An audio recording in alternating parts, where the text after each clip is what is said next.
হচ্ছে একটি স্বৈরাচার। এই সরকারের 3 গুণ ইফটিজিং দর্শন মানুষ খুন। এই সরকারের নেতা কর্মীরা ইফটিজিং করছে মেয়েদের সাথে, আর সরকার ইফটিজিং করছে জনগণের সাথে। কিছুদিন আগে এই সরকারের প্রধানমন্ত্রী বলেছেন এদেশের মানুষ নাকি 4 বেলা খাচ্ছে। কথাটি অসত্য। অবশ্য খাচ্ছে। আওয়ামী লীগের নেতা কর্মীদের ক্ষুধা এত বেশি বেড়ে গেছে, তারা 4 বেলা না 8 বেলাই খাচ্ছে। মাননীয় স্পিকার, মহামান্য রাষ্ট্রপতি যখন ভাষণ দিচ্ছিলেন, আপনি কি লক্ষ্য করেছিলেন মহাজোটের একজন শরিক নেতার মন খুব খারাপ ছিল? পত্রিকায় দেখেছি উনার হৃদয়ে নাকি রক্তক্ষরণ চলছে, বুকে বড় ব্যথা। 26 মাস হয়ে গেল, কেউ কথা রাখেনি। রাষ্ট্রপতি বানানো তো দূরের কথা, চকিদারও বানাইল না এই সরকার। আর আমাদের একটি মমতাজের কণ্ঠে কণ্ঠ মিলিয়ে উনিও গান গাইলেন, আমার বুকটা ফাইটটা যায়, আমার চোখের সামনে দিয়া জিল্লুর রহমান পতাকা উড়াইয়া চইলা যায়, আমার বুকটা ফাইটটা যায়। মানে আমি সেই দিকে যেতে চাই না। কথা ছিল ডিজিটাল বাংলাদেশ গড়বার। 26 মাসের মাথায় ডিজিটালের ডিলেট হয়ে সব কিছু তার হয়ে গেছে। সবাই যেন কেমন একটু বেসামাল। কারণ প্রধানমন্ত্রীর মতো ওনারা সকলেই ঢাকার টান অনুভব করছেন।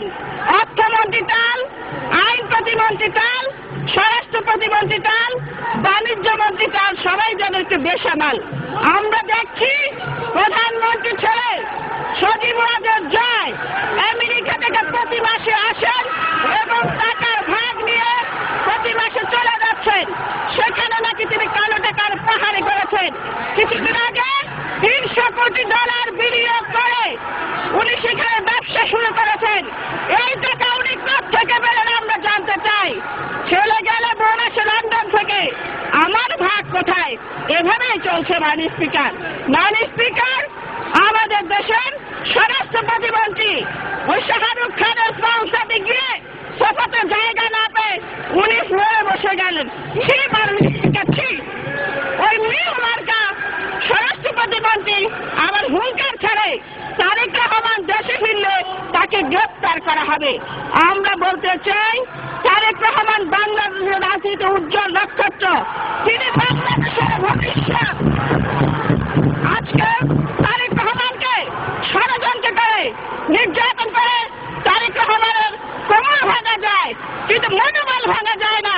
ক্ষমতার জন্য তাকে বন্দী রাখা যায়, কিন্তু পরাজিত করা যায় না। তিনি আজকে অসুস্থ, সুস্থ হবার সাথে সাথে তিনি বাংলার মাটিতে ফিরবেন। কোন বাধা, কোন হুমকি, কোন মামলা তারেক রহমানের দেশে ফিরে আসাকে ঠেকাতে পারবে না ইনশাআল্লাহ। তিনি যেদিন বাংলার মাটিতে ফিরবেন সেদিন ওই জিয়া বিমানবন্দরে 1,00,000 কোটি মানুষ তাকে বরণ করতে যাবে, সেই হাত দিয়ে গ্রেপ্তার করতে যাবে। সেই হাত ফেরত আসবে না, সেই কালো হাত সেখানে ভেঙে গুড়িয়ে দেওয়া হবে। মাননীয় স্পিকার, আমাদের অর্থমন্ত্রী উনি শেয়ার বাজারে বিনিয়োগকারীদের বললেন ফাটকাবাজ। এই সরকার শেয়ার বাজারে সাধারণ মানুষের টাকা লুট করেছে।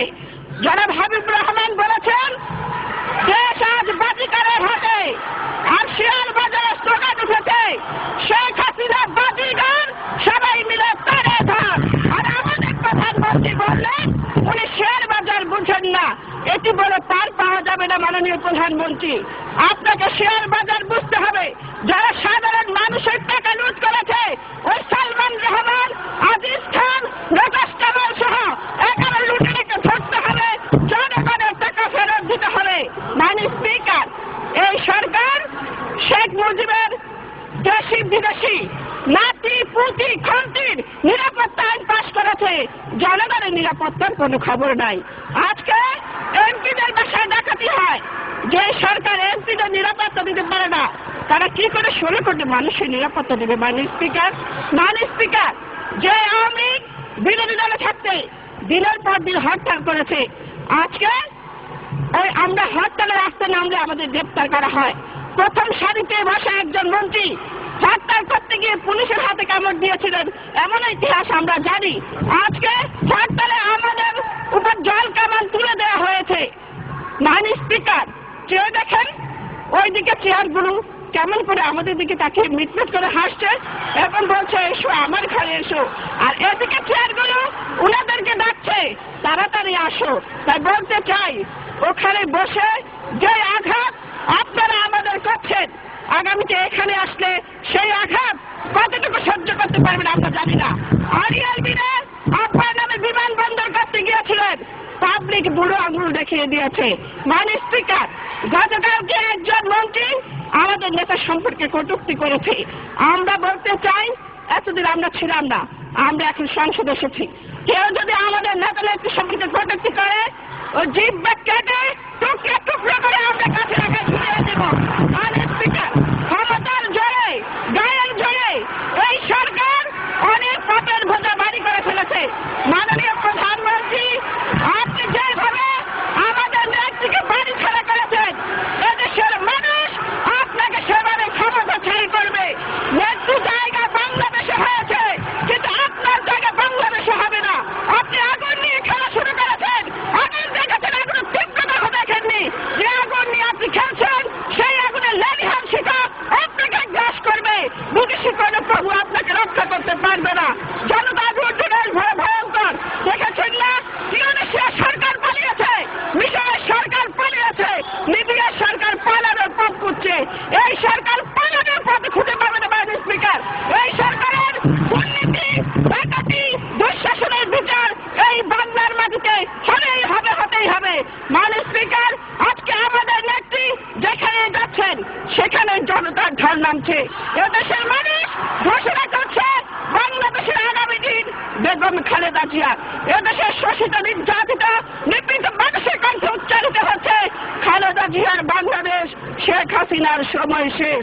আজকে এখানে বলতে চাই হুঁশিয়ার, লঙ্ঘিত হবে রাত্রি নিশীতে মন্ত্রীরা হুঁশিয়ার, হতে হবে বাংলাদেশ জিন্দাবাদ। মাননীয় স্পিকার, আপনাকে অসংখ্য অসংখ্য ধন্যবাদ। ধন্যবাদ মাননীয় সদস্য। প্লিজ আমার কথা শুনেন।